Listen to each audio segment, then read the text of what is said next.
Hola a todos, un tema complementario relativamente corto que, que estábamos que debemos tocar también para entender un poco el por qué las razas bovinas, el por qué las bocíndicos y las bostauros. Bueno, esta es básicamente una presentación del doctor Miguel Vélez. Eh, la, yo la vi, tuve la oportunidad de verla presencialmente allá por el año 2003 más o menos. Y básicamente, al ser un tema de origen de razas, me pareció bastante positivo revisar esta información. Yo lo único que he hecho es básicamente una adaptación para concretar o para enfatizar en los temas que estamos viendo ahora. Bienvenidos todos. Bueno, comenzando en la presentación nuevamente el doctor Vélez, tenemos la clasificación o la taxonomía de los bovinos y de las especies cercanas a él. Tenemos su taxonomía como orden Artiodáctilos, suborden Rumiantes y de la familia de los bóvidos. Vemos que en géneros hay varios géneros, hay muchos géneros.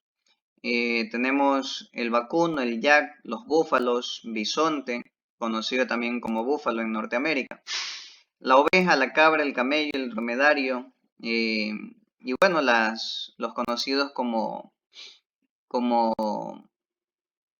especies rumiantes o camélidos de los Andes o andinos, que son la llama, la alpaca, la vicuña y el guanaco.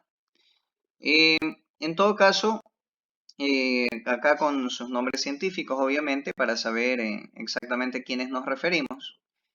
Y hace mención o hace referencia al número de cromosomas de cada uno de ellos, de cada especie. ¿Por qué? ¿Por qué el número de cromosomas? Porque, bueno, si el número de cromosomas no es similar, no se puede dar el cruzamiento.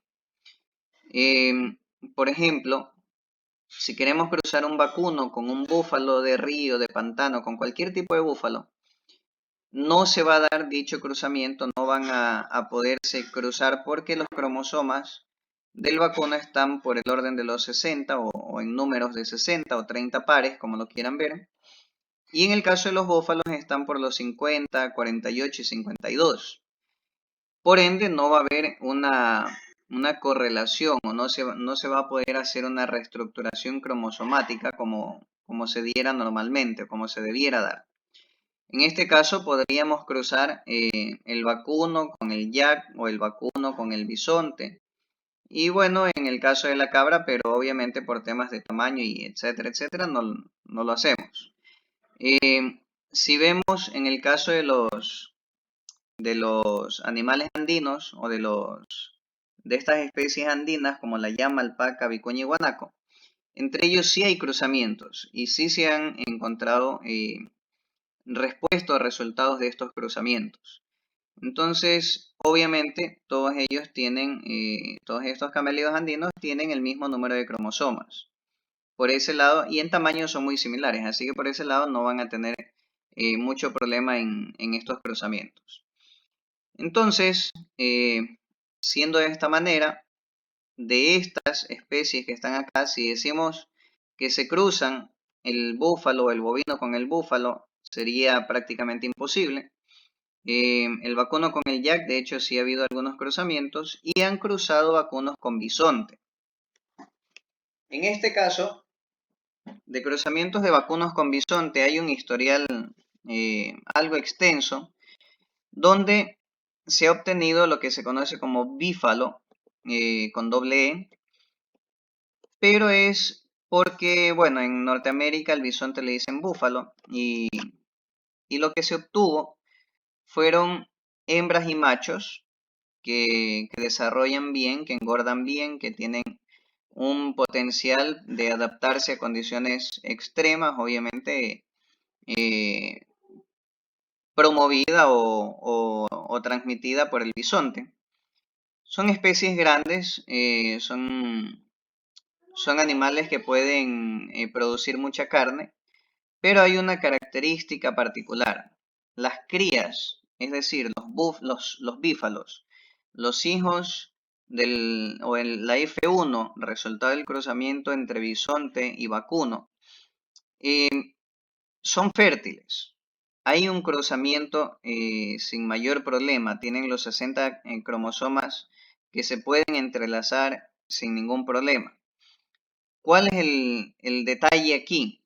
Que esta F1, estos bífalos, cuando nuevamente se cruzan entre sí, o sea, F1 con F1, el resultado es de tener machos estériles o incluso una alta mortalidad de machos.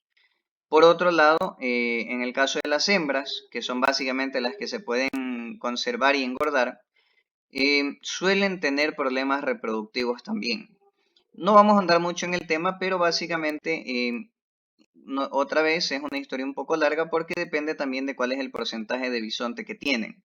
Puede ser el 25, el 50, el 75%.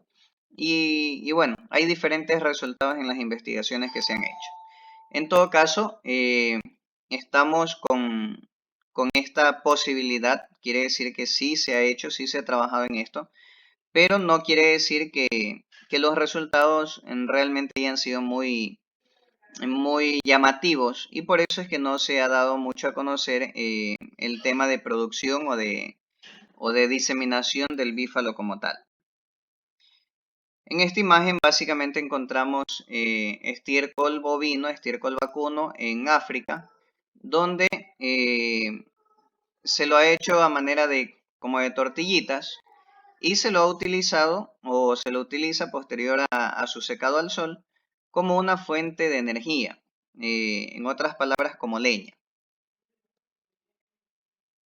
En este caso vemos una imagen, una fotografía bastante vieja, bastante antigua, donde básicamente se utilizaban a los bovinos para tracción o para remolcar, para jalar, para mover carretas o algún tipo de implemento como los arados, por ejemplo. En esta época ya se pensaban o ya se utilizaban bovinos con triple propósito: producción de carne, producción de leche y en este caso, como vemos, también tracción. Vemos, por ejemplo, nuevamente bovinos ya con sus implementos detrás, con sus carretas detrás, otra vez utilizados para tracción. La diferencia de cómo ha evolucionado el bovino con los años, con el tiempo. Vemos a la izquierda un macho y una hembra bovinas que podían medir 180 y 150 centímetros respectivamente, versus los que encontramos ahora que están midiendo alrededor de 150 y 120 centímetros de altura respectivamente. Obviamente aquí tenemos hembras, machos y terneros o animales más pequeños, pero vemos que la especie en sí se ha disminuido en tamaño. La cornamenta tampoco ha sido ya de importancia. Anteriormente la cornamenta era parte indispensable para poderse defender de algún tipo de ataque de depredadores. Actualmente ya no hace falta, y de hecho encontramos muchas razas, incluso ya sin cuernos, ni siquiera con cuernos cortos, sino sin cuernos.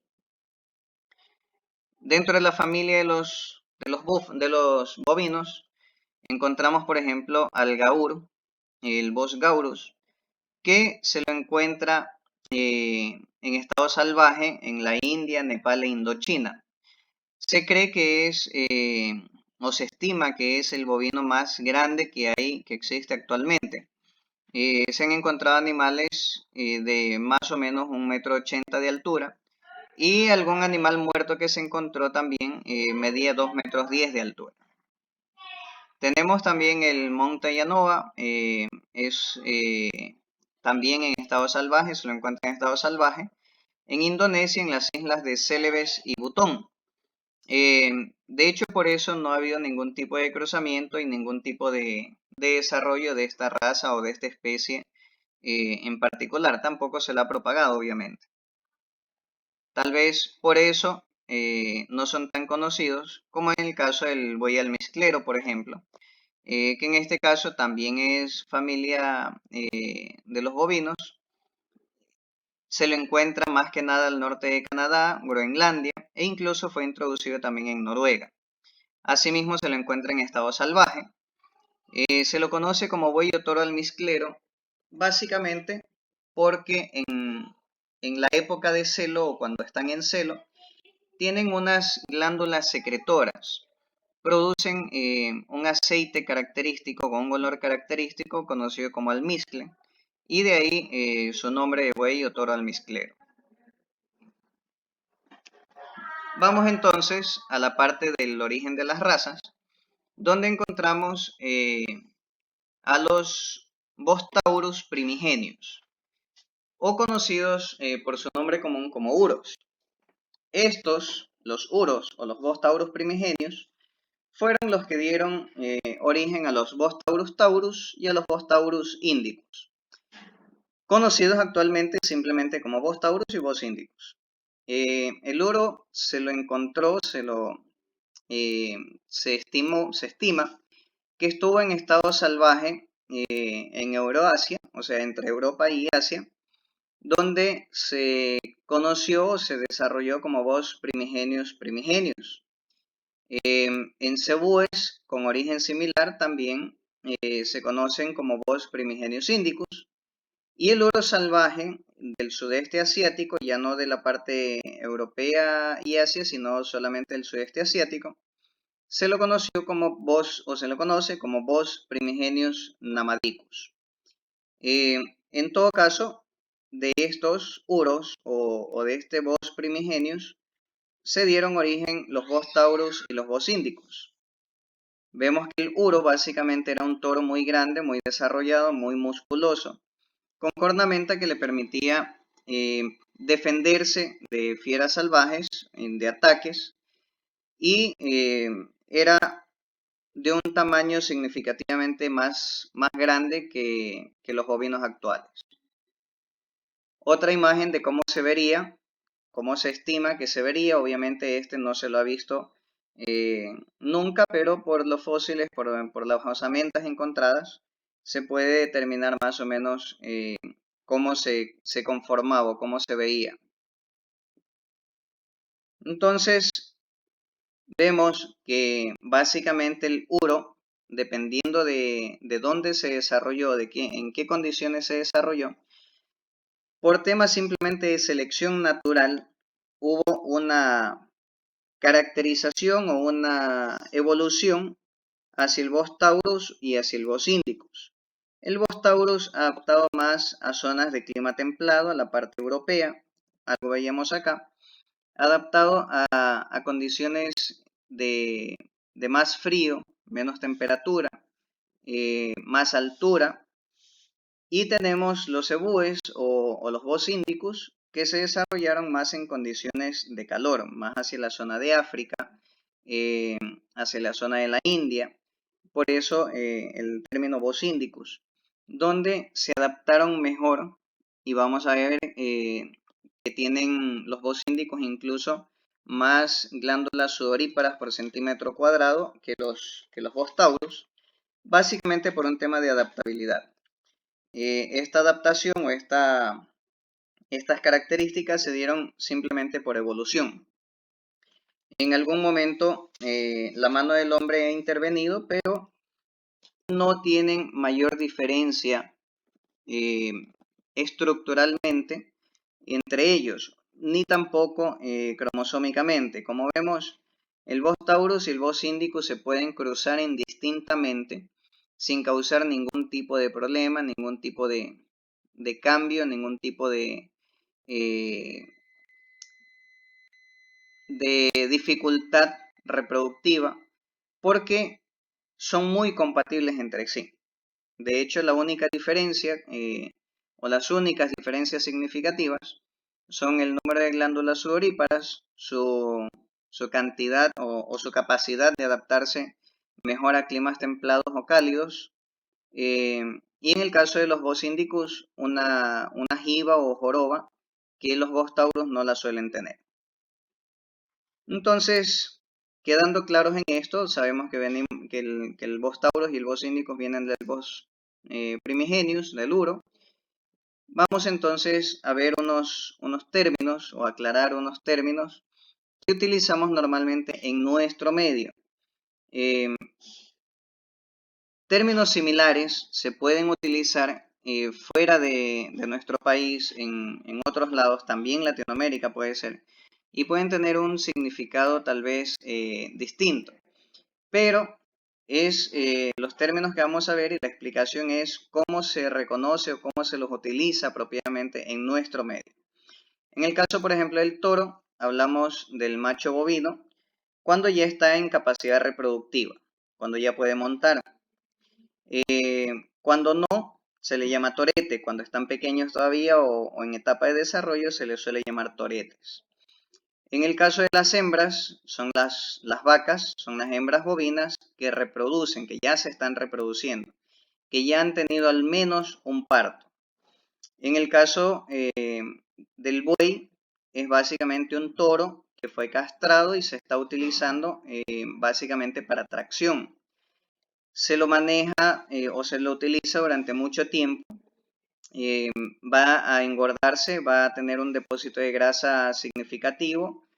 Muy probablemente le va a crecer o le va a salir una calcificación en el corazón. Se le va a hacer una formación como de un pequeño hueso en el corazón. Esto se lo va a ver en rato que se lo faene. Se puede encontrar esta calcificación. Pero básicamente es un toro castrado, utilizado nuevamente para tracción. En el caso de los novillos, son los toros o toretes castrados para engorde, para venta. No llegan a ser bueyes porque nunca se los utiliza como animales de tracción, simplemente se los castra y se los comercializa castrados. En el caso del toro es un animal entero, no se lo ha castrado. En el caso del novillo son animales castrados. ¿Por qué se los castra? Por un tema comercial, básicamente. No hay necesidad o no es indispensable castrarlos para tener un buen engorde, un proceso óptimo de engorde. De hecho, es necesario que estén enteros para que tengan un desarrollo ideal o idóneo, porque estas son justamente el origen de las glándulas o las glándulas que producen las hormonas que permiten que los machos desarrollen músculo y crezcan incluso más rápidamente que las hembras. En rato que nosotros castramos, eliminamos estas glándulas y básicamente tenemos que poner las hormonas que el animal no las puede producir. La novilla, en nuestro medio, en nuestro contexto, es la hembra que se destina para producir carne, o la hembra que no se la utiliza como reemplazo para madre, para vientre, sino que se la aparta, se la pone en un lote de hembras destinadas simplemente al engorde y la venta para carne. En el caso del ternero o becerro, son los animales pequeños, los que están recién nacidos hasta que destetan. Si habláramos de búfalos, se les llama bucerros. En este caso, hablamos de terneros o becerros. Es el término apropiado. Se les dice también chivos, pero los chivos en realidad son las cabras, los de esta especie. En el caso de los bovinos, debiéramos decirles terneros o becerros. Las vaquillas, vaquillonas o vaconas, son las hembras destinadas a reproductoras, a reemplazo de las de las hembras que están produciendo, de las vacas, pero que todavía no se preñan o todavía no han parido. Estas son las vaquillas, vaquillonas o vaconas. Son animales, hembras que ya han sido destetadas, que no se las destina a engorde, sino a reproductoras, a reemplazo de las madres que están en producción, pero que todavía no paran. En el caso de las primíparas, son las hembras que han parido por primera vez o que están pariendo por primera vez, y las multíparas, las que ya han tenido más de un parto, que ya van del segundo parto en adelante. Entonces, con esto tenemos claro, creo yo, las terminologías apropiadas que debiéramos utilizar en nuestro medio en producción bovina. Espero con esto tengamos bastante claro el tema del origen de las razas vacunas, de los bos síndicos y los bos taurus. Es relativamente sencillo, no es nada complicado. Y de los términos que debiéramos estar utilizando apropiadamente. Con esto me despido. Muchas gracias con todos por su atención.